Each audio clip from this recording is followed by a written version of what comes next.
All right, good evening, everybody, and welcome to our weekly show. Once again, we call it Three Broke Guys Handicapping, and this is where we review one of the top racing cards from around the United States. We're going to select a four-race sequence from that track and attempt to come up to a consensus on a pick four ticket. Thank you for joining us, and after an extended break on the East Coast, we're back home, here playing the late pick four from Santa Anita Racetrack in Arcadia, California. It's the Gold Rush card, and the pick four starts with race 8, and it concludes with race number 11. My name is Rich Sharp, and each week I am joined by my friends and racing hounds. Checking in from Staten Island, New York, we've got Ray Torado. Ray, how you doing this week? How you doing? Pretty good. Yourself? Doing pretty good. Nice to see you again, and thank you very much for all the shots that we got from you last week from Baltimore. Ray was there for the Yes. Yeah, had a good time. It was a good crowd and a good day. 2 days was nice. All right, and It the was other a, broke guy from Temecula, California, we've got Joe English as well. Joe, how you doing? I'm well, Rich. Thanks. How about you guys? good. Would have been better with that pick four from last week. You know, as I said, my name is Rich Sharp, and we're going to send our congratulations begrudgingly to Exaggerator for winning the Preakness, despite the fact that that was the pick that knocked us out of the pick four last week. So congratulations to Keith and Kent DeSormo, and obviously to the horse Exaggerator as well. We are going to turn a little bit closer to home. I consider Santa Anita to be my home racetrack. It's in Arcadia, California. As I mentioned, this is the Gold Rush card for state breds, and we're going to take a close look at our local weather for tomorrow. It has been absolutely beautiful out here. So the forecast for tomorrow in Arcadia is partly cloudy with a high forecast at 78 degrees, and most importantly, I saw it was a 0% chance of rain for a handicapper who is just absolutely sick of seeing scratches, and I thought I was very happy to see 0% chance of rain. Welcome to Southern California. Yeah, Southern California, thank God. There's a total of 11 races tomorrow. Really nice card at Santa Anita. 5 stakes, and as Joe and I were talking about a little bit earlier, they're spread throughout the card. So you get one in race 1, race 5, and there's a couple that are in the pick 4 for tomorrow. We are focused on the late pick 4. It begins in race number 8. That's the Tisnow Stakes. And it concludes with a maiden claiming 40,000 event in race number 11. Gentlemen, the gates are locked and loaded. Shall we go ahead and get started? Let's go. Yeah, All right. Let's rock. Race number 8. It is the Tisnow Stakes. It is a state bred for 4-year-olds and upward. It's 1 mile on the main track. The purse is $150,000. 7 starters. I thought this was interesting. Your morning line favorite at 2-1 is the number 3 horse, Song for John Michael, in post number 3. And again, that's for the Dan Hendricks barn. Joe Talamo aboard for the ride today. And we're going to start on the East Coast. Ray, what are your thoughts on the Tisnow? All right, the Tisnow, one of my favorite horses, man. He won back-to-back Breeders' Cup Classics. I'm going to use my pick 4. I'm going to use number 3, Song for John Michael. He's the post-time favorite. Actually, he's had 9 races, 4 wins. Been racing in open company. So he makes his 3rd race off a 17-month layoff. He was injured. And this is actually his first race with Cowbirds. He should be fully placed and with Talamo, and he should probably work out a stalking trip and sit behind the pace setter, Avanti Bello. I'm not going to use number 1, Howdy. Should take advantage of the sitting behind tiring speed and save ground and make a late rally under Derby winner Mario Gutierrez. It's a step up, but he's actually 6 for 8 in the money of Santa Anita, and Peter Erdn has been bringing home winners the past few days. Also, number 2, I'm going to use Boozer. He's actually doing the turf to dirt angle. He won his last at the distance in the state bred stake, Bertrando. Can he do it again? Usually these types have trouble repeating winning performances, but he's been doing well, so I'll give him a shot too. So I'm going to use 3, 1, and 2 in my pick 4. Joe is a Tisnow. Well, it's funny, Ray. You've for your top pick, Song for John Michael. I actually have that same trip for my top pick, and I actually like Boozer, and I couldn't find anybody else to use underneath. I can see knocks on all of them. I actually thought Song for John Michael, when he went to the lead last time, I'm like, okay, if he's going to go to the lead again, he's going to be, like you said, Avanti Bella is probably going to be up front winging, and I'm not sure if Song for John Michael is going to go early. I think he's the key to the race. But I mean, I like Boozer because he's just been in really good form. Mhm. He's gutsy, 6 years old. He's really reliable. He should sit a nice trip, and I think he'll be able to hold off if there are any closers. The Los Al Strip is famous for having closers run well. That long stretch, for some reason, seems to play to the closer's strengths. And he held off Soy Fat last time. I'll mention Soy Fat because he's 0 for 12 at Santa Anita, and since we're trying to pick winners at a pick four, I don't really necessarily think that he's going to get his first win at Santa Anita in this spot. I just have a feeling that Boozer has his number, and Boozer's probably going to be the best on the day. And like I said, I found knocks on pretty much everybody else, and I can figure out where else to go. So I would probably single here personally with Boozer, the most reliable horse in the field. So I would basically go with the 2 by himself to start the pick 4. Rich, what do you have to say about the Tiz Now, and what are your thoughts on the pace scenario? Let me stop presenting there. I got some feedback from a viewer last week who sat there and said, "How come when Rich talks or when Rich is on, all we see is the form?" So for those of you, hi, I'm back. I am sorry about that. I forget that sometimes when I start showcasing what I'm showing on the screen, that you can't see what it is. You can no longer see me. So I came up with the same 3 horses in the same in a little bit of a different order from Ray. So I've got the 2, the 1, and the 3. Joe knows I've got a bit of a soft spot for Boozer already. So Boozer is he's a classy type here and like that. I thought the reason I mentioned this was an interesting race was I thought he would be the favorite. He's one of the more versatile horses that we have out here on the West Coast. He's got speed, but he can also rate. He sprints on turf, but he's also 1 for 1 at today's the middle sprinting distance of a mile on dirt. You get Glatt and Maldonado. That combination hits 40% together, so that's worthwhile to note. And they've got a couple of speeds in here to follow. So Boozer did come out as my top pick. I couldn't refrain. Number 1, Howdy. I really think that this horse should have the 3 Broke Eyes logo on him. Okay, he's really the epitome of that 3 Broke Eyes angle, which is moving up in class essentially. He is going for Peter Urton, as Ray mentioned. The Urtons are hot. I've been on this horse since the very beginning with him. So his very first race, I was on him for his first couple of races. Ray, you and I were exchanging texts when he came back off the layoff. So this is my horse. This is one of those horses. If you like the Glatt Maldonado angle at 40% together, here you go. Urton and Gonzalez hit 40% together. I think that's 4 for 10 for those. So they're very good. And this is he's 2 in a row, so he's very sharp. And this is his first stage try. So again, that's that 3 Broke Eyes angle. The favorite here, so I was surprised that number 3, Song for John Michael, came back as the favorite. He is a bit of a win machine. There's no doubt about that. There is a big layoff that's in between that win streak, which is interesting when you see that the horse has stayed sharp after, I think Ray caught it there, a 16, 17-month layoff. But he came off that layoff and he won, and then he followed up with a really nice performance and the Santana Mile. You think about the Santana Mile with the Tiz Now, they fit together. He's won 4 for 6 overall, or 4 of his last 6 overall. And one of the things I like to note is if you follow the bouncing jockeys, Joe Talamo did have some options here on Rocco's Wheel, a Phil D'Amato horse, and yet he still finished here. So I would probably go 2, 1, 3 in this one. Boozer would be my A pick if I was using an A pick here. And then the 1 and the 3, Howdy and Song for John Michael would be like my equal B picks. One second here. And we are going to be moving on to race number 9.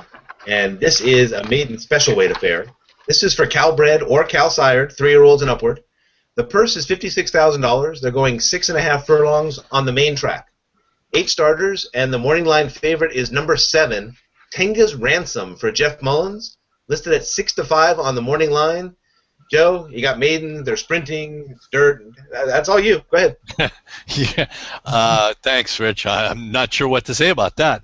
To be honest, I struggled with this race, and I could not come up with an A selection. My top choice is a B+ at best, and I'm going with the number 6, Monterey Shale, only on the fact that second-time starters tend to improve between 3 to 5 lengths. when they try their second time out. And Rafael Bejarano chose to stay here. So that's really the only angle I have on Monterey Shale. He ran evenly in the same race that Tangus Ransom finished second in last out. Tangus Ransom would obviously be another B-plus choice.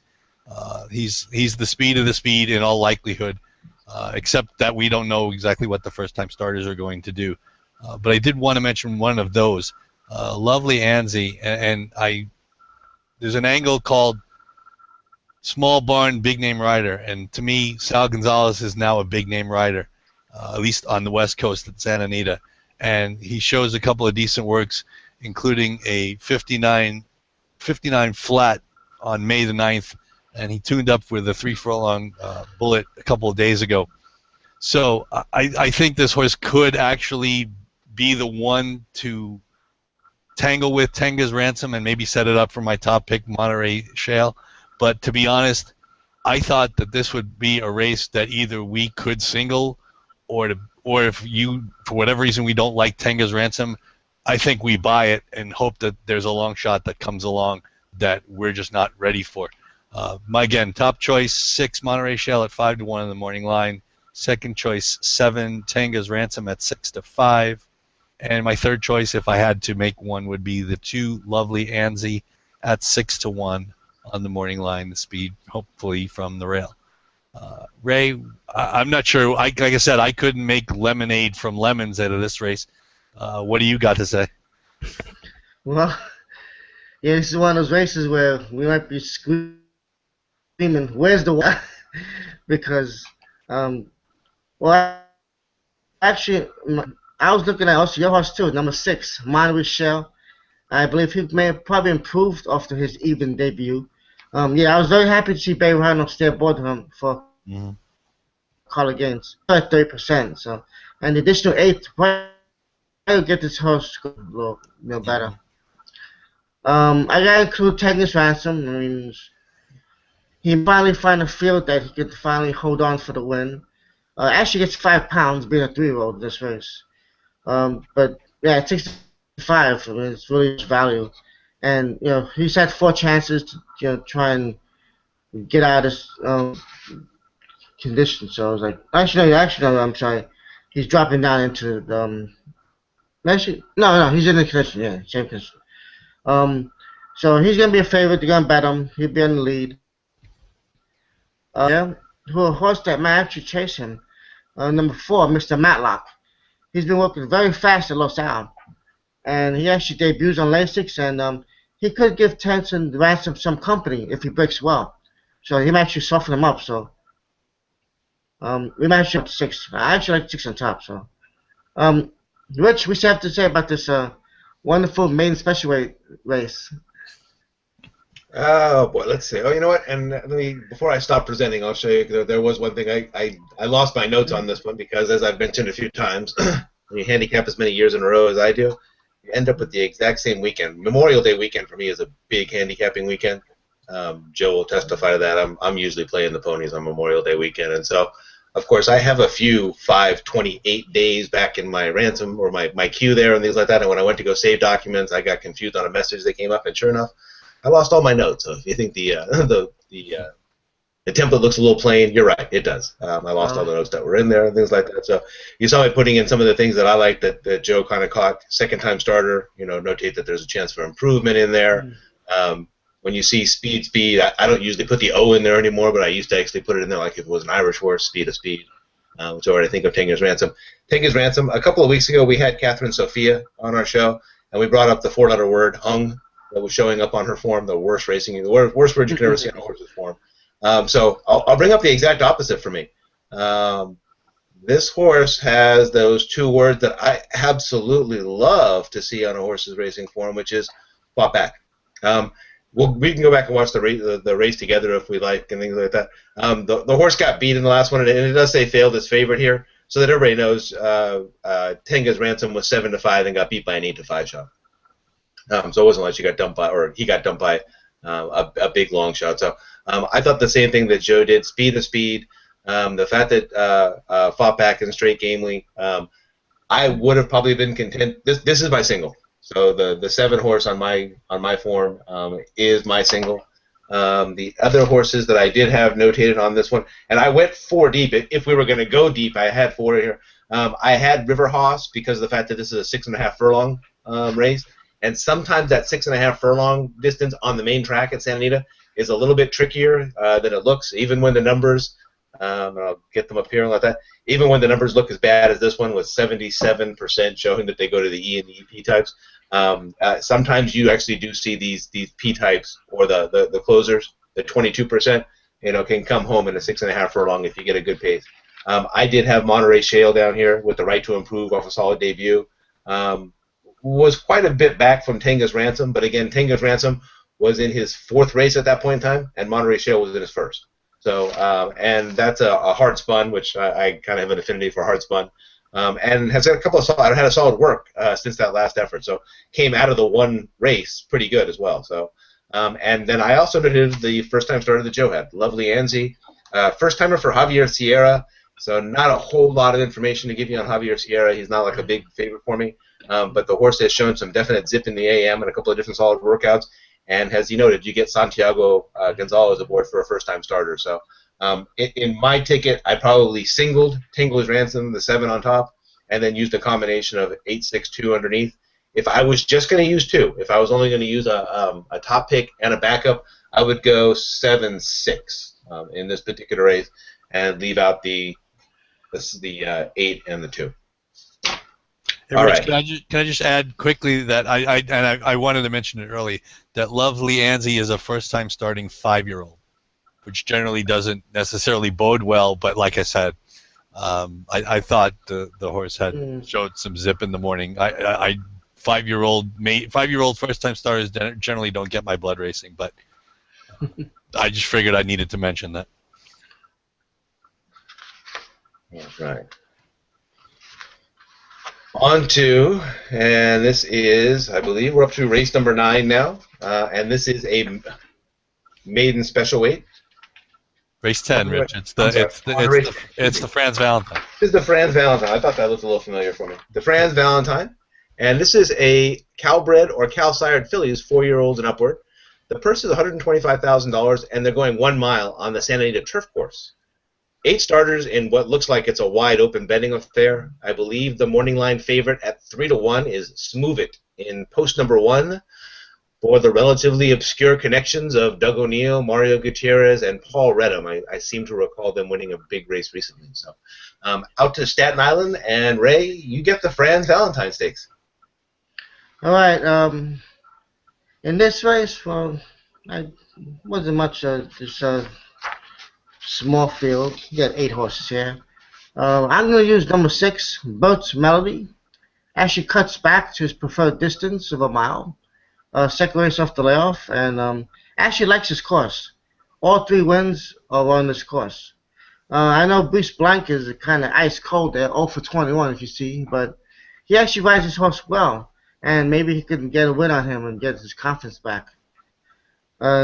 I'm going to use number 3, my second choice, Sheer Pleasure.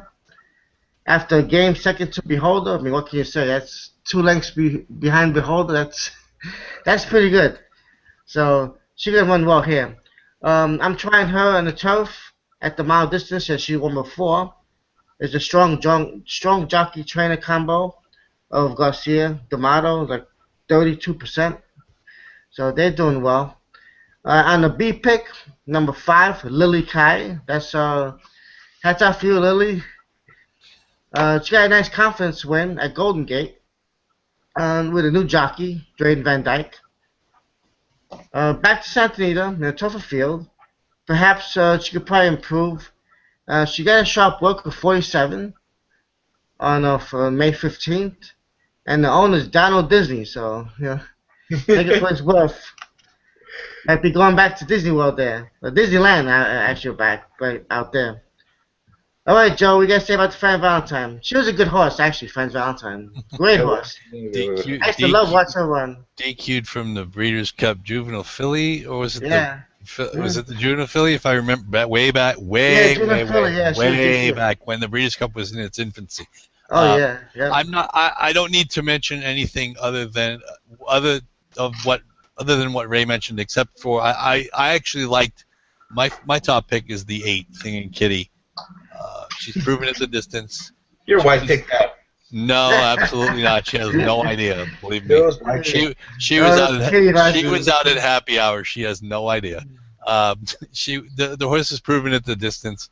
She placed in a grade 3 at 8 furlongs behind Paulina's Love a while back, and she improved in the last on the dirt, and she returns to her favorite surface.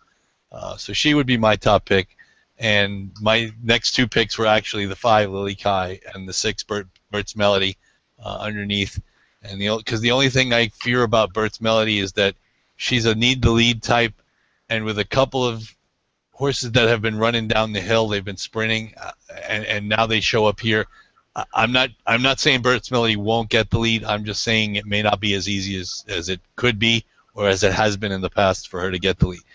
If she gets the lead, she's absolutely a threat. Like I said, I'm just forecasting that it's not going to be as easy because she's got a couple of sprinters that are switching from the downhill turf course to the 1 mile distance today. So anyway, my top choice would be the 8 Singing Kitty at 4-1 in the morning line.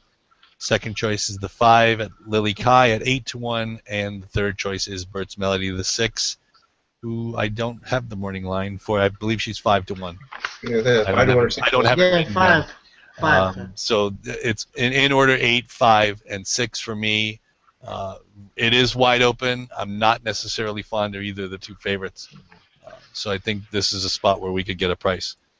Rich, do you share my opinion? I believe I do. I believe I'm in the same vicinity as you. So let me see if I can stop my screen from sharing here again. Get my face Yeah, back.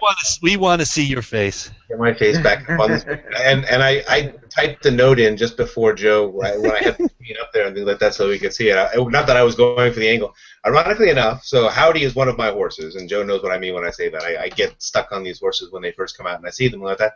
And the other horse that I'm stuck on today that was there for the track like that is Bert's Melody. So I saw Bert's Melody in his very first race. The horse almost fell off the track. If you look back there, it's the very first appearance on the racing form. So if you look down, you see the April 3rd of 2014. It's race number 8. Bert's Melody literally fell outside the racetrack and then came flying back at the end. And then Joe and I saw this horse. The second race of that is the Kentucky Derby last year, or in 2014, the California Chrome Kentucky Derby. So Bert's Melody, I've been on that horse for a while, and I typed in 3BGA on there because I was surprised to note that only one little minor stakes appearance on the record back in March of 2015, and then just kind of moving up the ranks here and finally getting into the stakes. So Bert's Melody is going to be speed of speed. Probably has a fast pace to deal with. The horse can deal with a fast pace. Just saw that 2 back. Going a mile, and then got caught going a little bit further, 1 1/8 miles. The problem here is it looks like this race came up fast. I see Velvet Mesquite in there. I see Smooth It in there, who's got speed. Singing Kitty's got speed. There's some quick horses in this race that could cause the pace to heat up for Bert's Melody. But she's tough, and I've seen her hang on in the lead before. Joe, we were there at the track back on February the 27th. That was one of our track days. When she went around, I mean, albeit against much less company, but she's done it before. So I liked Bert's Melody. My second choice, because apparently I was talking to Joe's wife just like he was, is Singing Kitty. And for those of you who haven't figured it out by now, Joe's wife will bet any horse that has the name Cat or Kitty or Kitty. And I think Singing Kitty, she would just bet that horse. Like, yeah, Singing Kitty, she would bet your money all day long on that one. She should go live with the Ramseys. Yeah. Oh yeah, exactly. Anyway, on a horse like that, she would bet this one hard. She'd win a lot of money if she lived with the Ramseys. By the way, if she bet every kitten horse that they sent out, heck yeah. So I was looking here for someone who's got some experience, and again, Bert's Melody's got experience and has won at this distance. Singing Kitty has 2 wins, going 1 mile on the turf, and if you look back on her resume, some of the horses that she beat, Curlin's Fox, or has been racing around with Curlin's Fox and Spirit of Zion. Prize Exhibit, Joe, the horse that we went and saw when we saw Beholder, Bell Hill is back there on that one. So Singing Kitty has hit with some pretty solid types. And Rafael Bejarano's aboard, a turf race. He hits 20% on the turf. So I've got Singing Kitty up there. My third one, even if I was going to go 3 deep or 4 deep, I would have gone with Smooth and Sheer Pleasure as my Bs. But my 2A picks there were the 6 and the 8, and then I went down with the 1 and the 3. And I even got the 7 with a little bit of a chance at the at the outside. I thought this really was just a wide open race. All righty. On to the finale. And ironically enough, tonight, after going to the Preakness and getting all the glory last week and going to Baltimore, Ray got the 2 stakes races tonight, and Joe got the maiden special weight, and now he really gets the glory. Race number 11 is a maiden claiming. I'm not even sure if it's 40,000 or 50,000. I believe it's a maiden claiming 50,000 affair for it's Calbred. It's 50 down to 40, Rich. Down to 40, yeah. And it's for Calbred or Cal-sired maidens. The purse is $31,000. They're going 5.5 furlongs on the main track. 10 starters, and your morning line favorite in post number 8 is Don't Tell Judy, trained by Jeff Mullins and ridden by Tyler Bays. Joe, from the Preakness last week to Calbred $50,000 maidens this week, the life of a broke guy. Thanks for the birthday gift, Rich. I appreciate it. It's a week late, but I appreciate it nonetheless.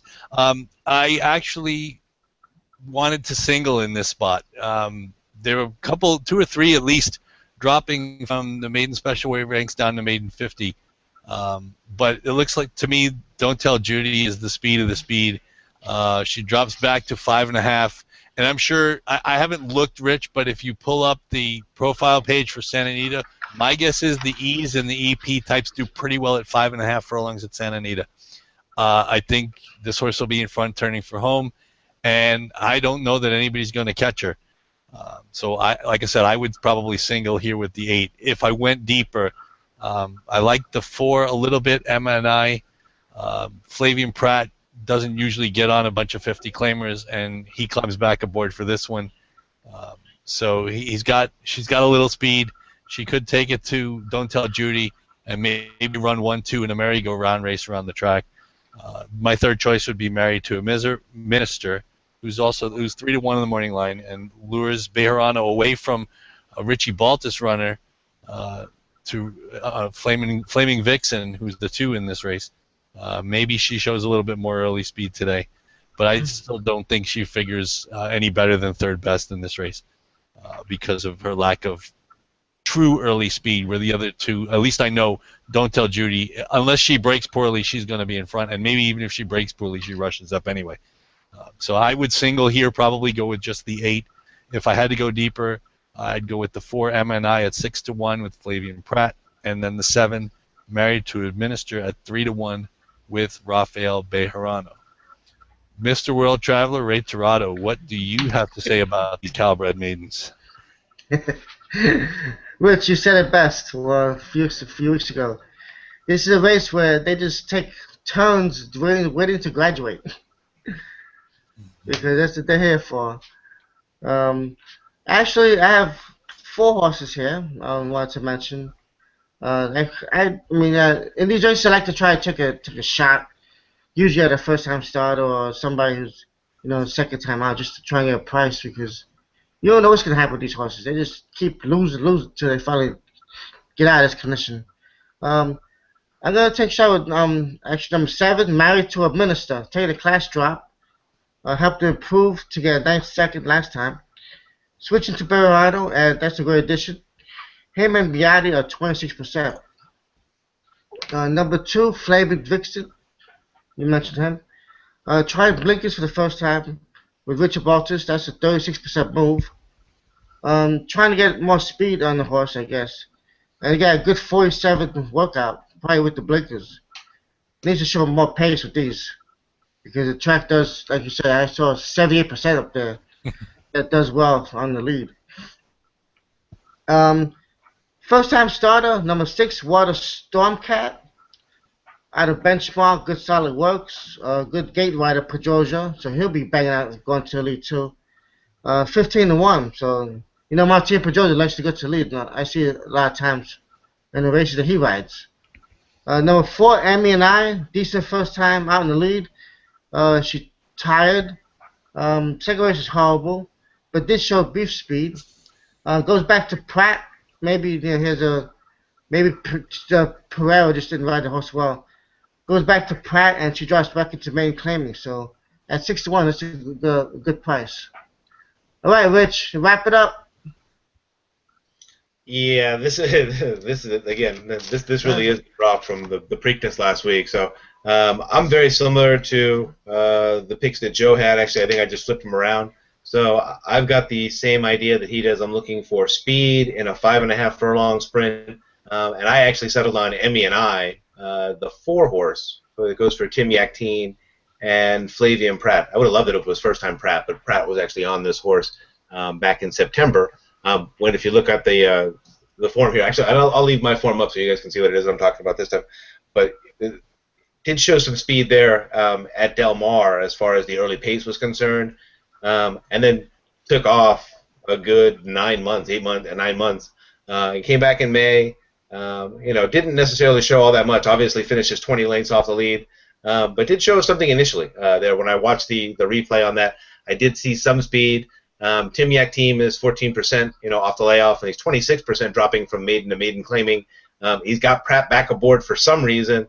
And again, Joe, you're right. I'm looking for the E-type, so I'm looking for someone who's going to be able to lead. And I was kind of hoping for a price. That being said, I could not toss the favorite from this one. We've talked about this before. There was a time at Santa Anita when Jeff Mullins, Tyler Bays was actually kind of a deadly combination. They're hitting at 28% right now together, which I believe would be second behind Baltus and Bejarano. As far as the combination is concerned. You see here, again, Mullins dropping 35%, maiden to maiden claiming. Second start with trainer. He claimed this horse and brought him over and gave him a layoff. So this is the second off the layoff for it. So I thought if we covered those two, the 4 and the 8, we would cover the 2 speed types and we'd be okay.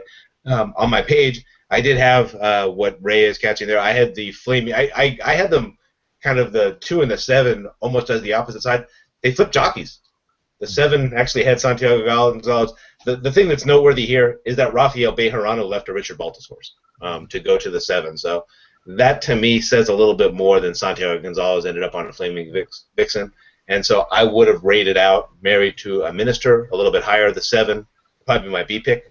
And the other B pick that I would have here, and Ray touched it already, is What a Stormcat, a first-timer for Kristen Mulhall, and has shown some early speed in the AM. And gets Martin Pedroza aboard. And again, Joe touched on it earlier. These 5.5 maiden claiming 50,000 events come down to being little drag races. Just try and get to the front as quickly as possible. You do not see a whole lot of passing. And Martin Pedroza is very good at not getting past and getting his mounts, out of the gate and around that turn pretty quickly. So I would go. I think I ended up with 4-8 as my 2 A picks, and my 2 B picks are 2-6.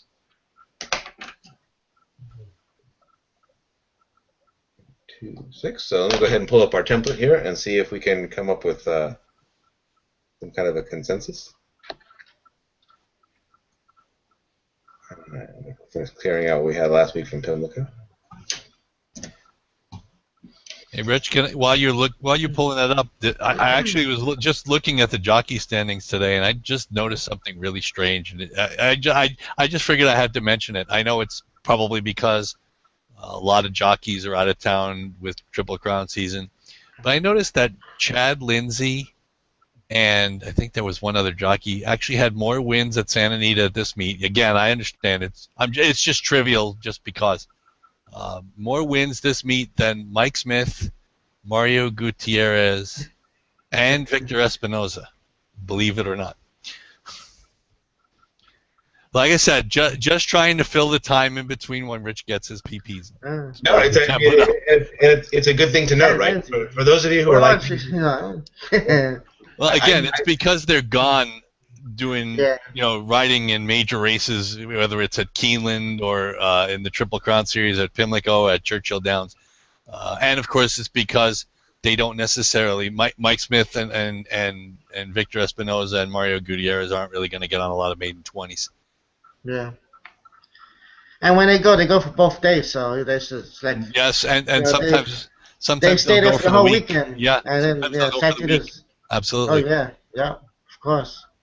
But I mean, it is of note just so that everybody knows. If you see Chad Lindsay, he's not bad. Like I said, I'm just considering that it's like he's got more wins than 3 guys who've won the Kentucky Derby.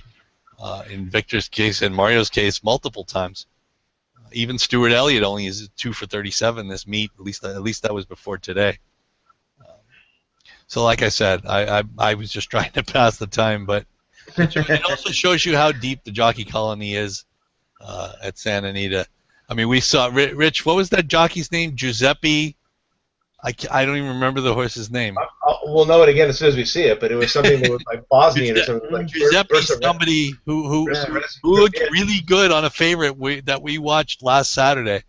I can't remember who I know that the horse was number 9. Can't remember who the trainer was. It was a decent enough trainer, not somebody who you wouldn't know if you played the SoCal circuit. But he looked pretty good, and it's just amazing that there are a lot of good riders, and they can come from anywhere, and don't be dissuaded if your horse is 20-1 and Chad Lindsay's on. Chad Lindsay's not going to hurt you as much as you think. I think that's the most important factor there is that when you bring up the name of a new jockey like that who's coming up from the bottom, I do handicap the jockeys, and so it takes something to kind of get from that lower category up to that level. And when you bring up something like that, that's one of those. I mean, as you mentioned, Giuseppe will probably get an eyebrow from me the next time I see his name on a racing form, and certainly Chad Lindsay obviously is starting to deserve some respect. He kind of came out of that. Joe, he came out of that Los Al one hot. Yeah. And just stayed hot here in Santa Anita. So. Yeah, like I said, I think he's got 4 wins on the meet. I mean, the meet's only about a month old, so that's about maybe 20 racing days, if that. Because I think they started the same week as the Derby, so actually it's not even 3 weeks. Yeah. And sometimes you find out an affiliation, like, that they're good sprints, turf, or distance, so you can catch on quickly with that. And you just, you bet them. Okay. What I did was here, I started with the picks that we had, that everybody had on there. It looks like the way from their selections that everybody had there. So I noticed that Boozer was on all 3 of ours, so I went and put Boozer on there. Rich, yep. I'm sorry, we don't see your template. We just see your form. Just wanted to. Don't tell Judy. Okay, now we see your face. Lovely face. There's Rich. There we go. Ah, we get the template. Everyone? There we go. Awesome. Okay. Awesome.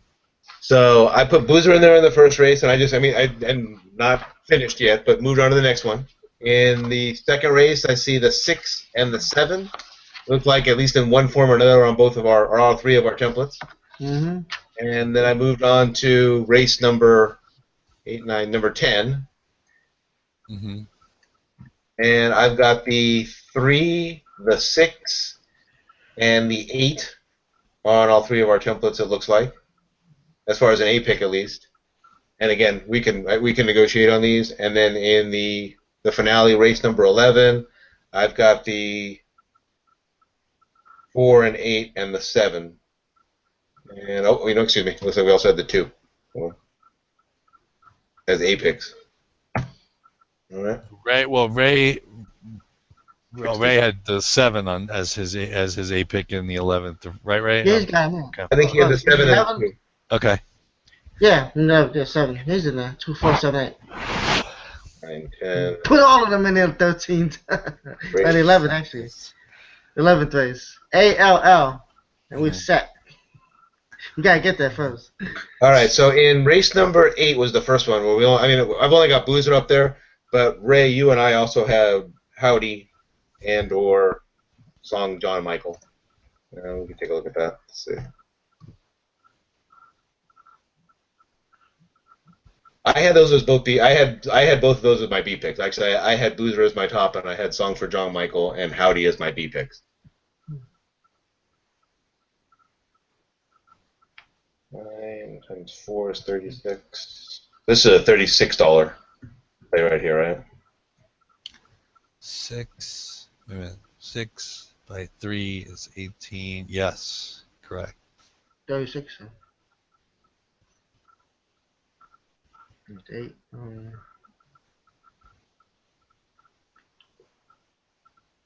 It's 9. Let's see. So we're going. The shortest race that we're going here is this one. This is the one that's got Tenga's Ransom. Right. Yeah. That's the maiden special weight. Sure. Okay. So Tenga's Ransom, and our backup is Monterey Shale. Mm-hmm. I'm actually okay. That actually rings reasonable to me. Yeah. And all right. How about here in the Franz Valentine? Joe, I noticed you have the 5 as one of your B picks as well. That is, Yeah. Lily yeah. and I But see that on Yeah, Rain. she's a B for me also. Yeah, B. yeah, the only horse I had as an A was Singing Kitty, who was the 8. Hmm. Yeah, I had I've got Singing Kitty Melody. today. I actually do Well, have it. Yeah, I had dual A picks in this one. I went Bert's Melody and Singing Kitty, and Move It, who I liked, and Sheer Drama, who I also liked. I went ahead and just used those as B picks. yeah. Yes, I struggled this week. It was, I don't know what I just wasn't seeing it. Wasn't seeing the ball, as the hitters say. Mm-hmm. Well, some of them are tough races. Let's be honest about that. If I'm gonna do an individual pick 4 and things like that, I'm probably singling the Tinga Ransom or Tinga's Ransom horse, and probably trying to go deeper here with the Franz Valentine. But it looks like we've got again, we're still on 3 Who times. was the 3 in the Franz Valentine? I'm sorry. Sheer pleasure. That's your pleasure. Okay. Okay.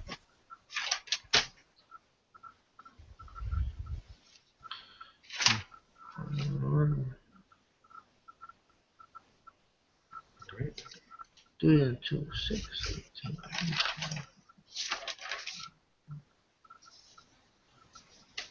18. 2, 4, 7, 8 in the finale. So we're loaded in the finale. 72. Yeah, 2, 4, 7, 8.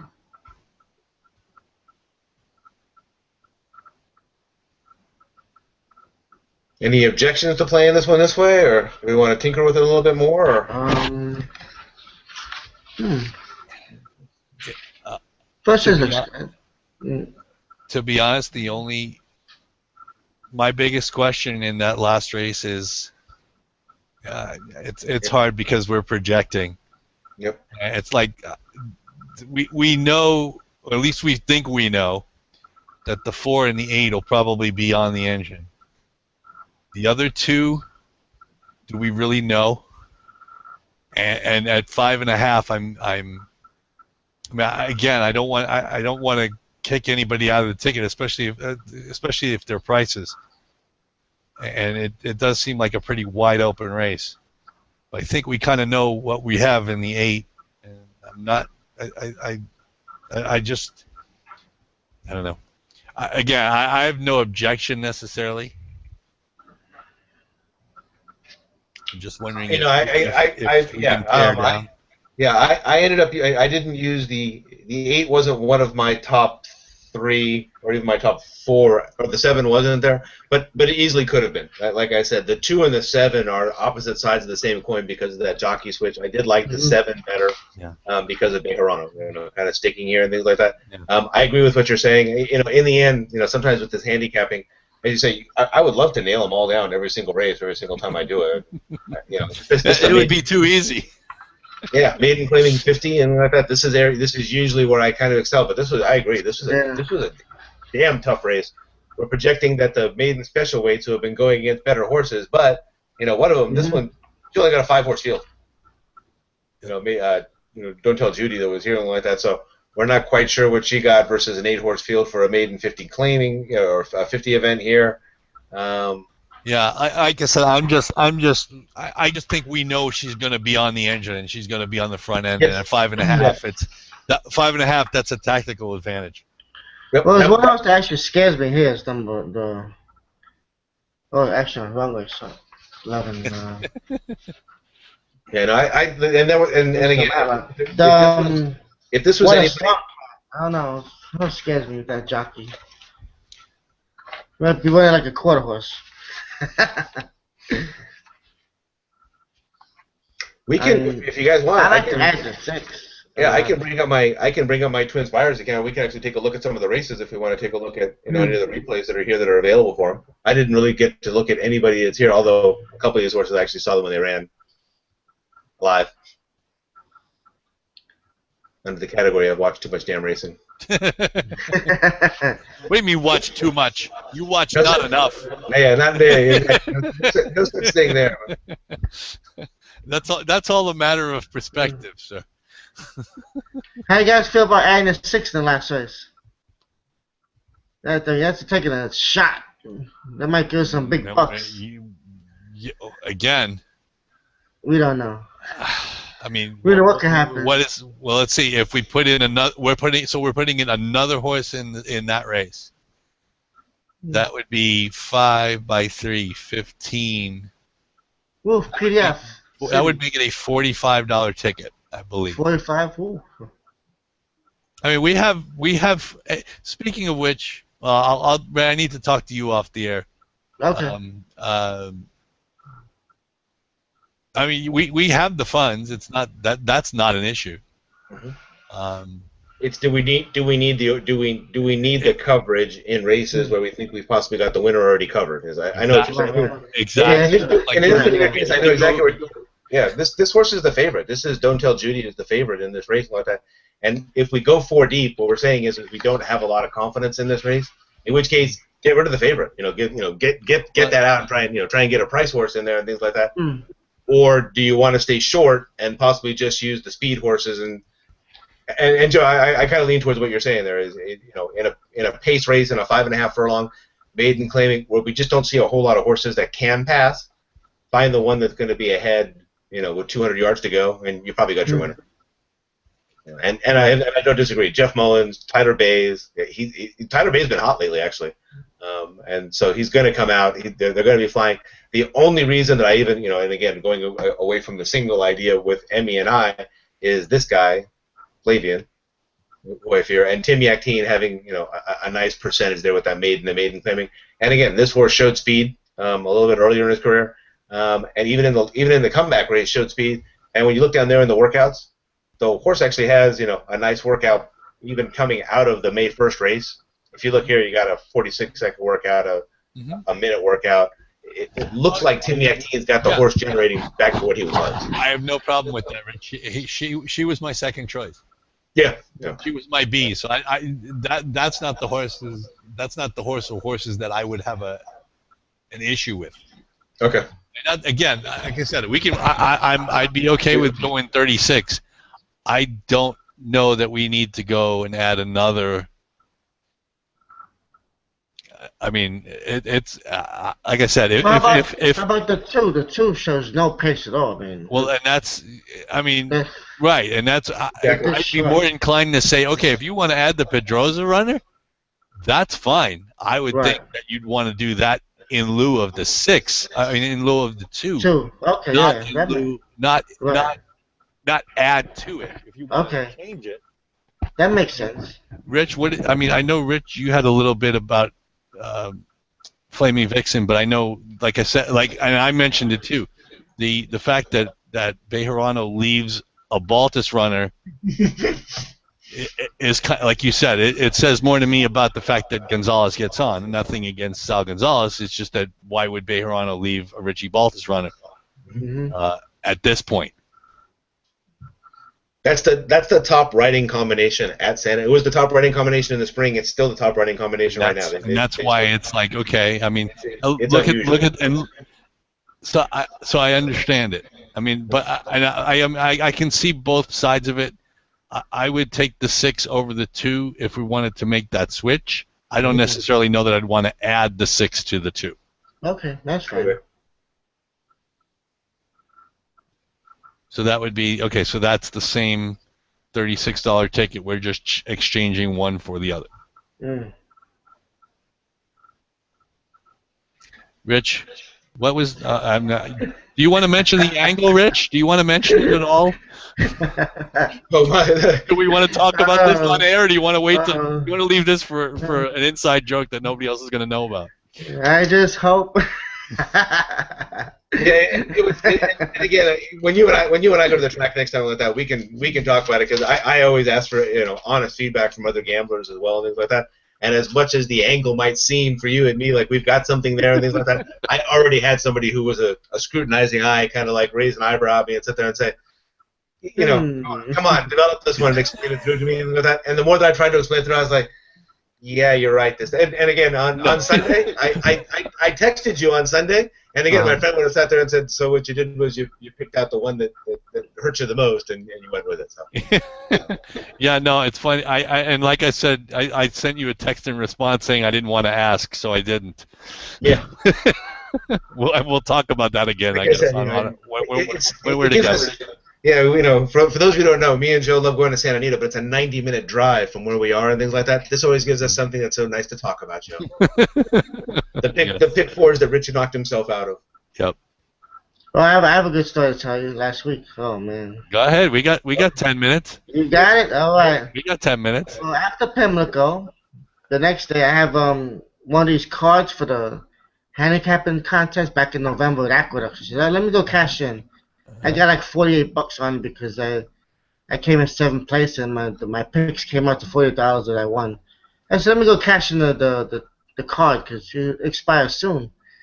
So I rush out there after Pimlico. I go there on Sunday. It's a nice day, and just totally lost track.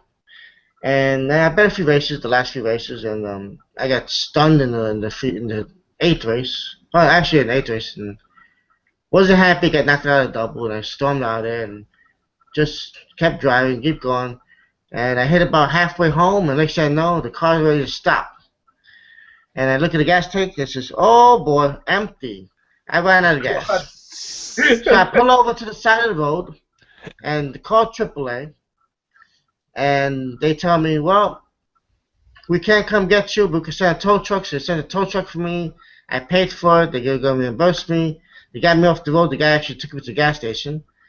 And I filled up the tank. And next thing I know, the car don't start. I'm in the spot with the gas station. And I don't start. So, oh man, here we go. I'm going out on Avenue, and my car don't start. Now I realize if I probably pump the gas a little bit, probably the car would start. So I had to wait for AAA again. They come, they boost me, and I go home. But that was like incredible. Talk about running out of gas, man. I'm like, oh man. Really not paying attention. So you're focused on Belmont. Like I texted you. I said the fact that your wife let you go to Belmont after 2 days at Pimlico. I said your wife is very understanding. I was only there for 3 races. That was funny. It doesn't matter. If you're there for any, it's not just the 3 races. It's the 45 minutes to get there. It's the 45 minutes to get home. So that's the 3 broke guy story there. Running out of gas, right? Oh boy. Ouch. I can make sure I get gas tomorrow. Thank you. Fill up the tank. Thank you for the reminder. Okay, so we're going with a $36 ticket. 1, 2, 3 with 6, 7 with 3, 6, 8 with 4, 6, 7, 8. Sounds good. Sounds good to me. Sounds good to me. Anybody else have anything to add? We've got like 7 minutes to kill. No, I was trying to see if I get the lower. I tried to see if I could turn on the lower third again. So I noticed I don't see anything on the bottom of the screen. Yeah, no, I don't see it either. Yeah. Okay, hey, Rich, why don't you let our audience in on? I don't know if we're doing a poll question or how we're doing this, but what we're doing for next week's show. Oh, okay. So yeah, Joe, good point. We've got an opportunity next week to handicap any one of 3 tracks actually going next week. So if anybody out there in the audience has any suggestions for us, we are trying to choose between, once again, staying here at Santa Anita. They have 2 grade 1s. I believe it is the Vanity and the Shoemaker who are here at Santa Anita next week. Or possibly going to the Gulfstream Park down in Florida. Gulfstream has equivalent to what Santa Anita has this week, another state bred event for Florida breds next week. Or possibly we can go back to the East Coast and try Penn National, where they have their big day there. I believe it's the Pennsylvania Mile, and I saw the Pennsylvania Oaks as well as some other stakes. So if you have any suggestions for the 3 broke guys, we're kind of open to it, and we'll let you know next week what it is we're going to play. Guys, anybody got anything else before we wrap it up for tonight? Well, they can send their suggestions to our Twitter page at 3 broke guys. Or to each one of our individual pages. Mine is Joe English 16. Rich, yours is Zuma Point. And Ray's is Ray Ray Rock Rock 4, RAYROCK 4, no spaces. If you have any suggestions as to which track we should handicap, if maybe there's something we're missing, please feel free to let us know at any one of those sites, any one of our Twitter pages. I'm not sure I have anything else really, Rich. Ray, anything else from you, sir? No, pretty good. All right. Well, For this week is it's a calm week. Yeah, well, I mean, if you want, we can discuss the Belmont for 5 minutes. Yeah, you could do that. Yeah. I mean, Nyquist is obviously not going to run. Nyquist is out. And based on the probables, I'm trying to figure out who the speed of the speed's going to be. Maybe Destin will be on the lead. Mm-hmm. I mean, I see sudden breaking news, Creator, Brody's Cause, Exaggerator. I'm trying to think of who else was possible for the race. I don't see a lot in the way of early speed or even tactical speed at this point. I'm gonna say it, yeah. Right. Like I said, I'm thinking Dustin might be on the lead. And actually, what may happen is that may lure somebody. There was somebody. I can't remember who it was. Talking about a Belmont Stakes runner. A Motom was another one that obviously never runs from the beginning. There was another trainer, and I can't remember who it was or what the horse's name was. They had a possible. Oh, it was the horse that ran second to Unified, Governor Malibu. Oh, Governor Malibu. Who they were actually pointing. I can't remember who the trainer is now. I want to say Christophe Clement, but that doesn't seem right. But they were thinking of running him. I'm wondering if somebody's going to come out of the woodwork. Somebody's going to run somebody who we don't expect. Maybe Outwork will be. Maybe Rapoli will run Outwork. Maybe we'll put him on the lead, considering he skipped the Preakness, and I mean, because it's I'm really surprised lacking. don't go. Well, Well, I mean, it's just everybody who had speed put their eggs in the Preakness basket, and I'm not sure that obviously none of them came out of it. Yeah, you're right, Jeff. That's Christophe. It is Christophe Clement. Okay. Okay. I thought I was mistaken, but maybe he's the one. Hey, who knows? Maybe because I saw that Unified was probably going to run into Pegasus, and at this point, I mean, I don't know why you don't take a shot. There's really, there's nothing to contend with him early, other than the fact that I don't think he's a mile-and-a-half horse, but. No, of the horses that we've named so far. I'm surprised Baffert on there'll be nobody on the lead. Yeah, that's the problem is somebody's got to be on the lead. Can you imagine sudden breaking news as the leader into the far turn? Would that be funny? Yeah. I mean, like you were saying, Ray, Baffert has to have somebody in the barn, right? He almost has some speed. Yeah. Why not? Justin Squared just ran a Pimlico. Yeah. Bob Baffert. Come on, somebody's got to have somebody who can run the first half and faster than 50. Dancing Candy. Even more spirit. Even more spirit's got at least a little bit more. Sure. Absolutely. He's been kind of sitting out. So.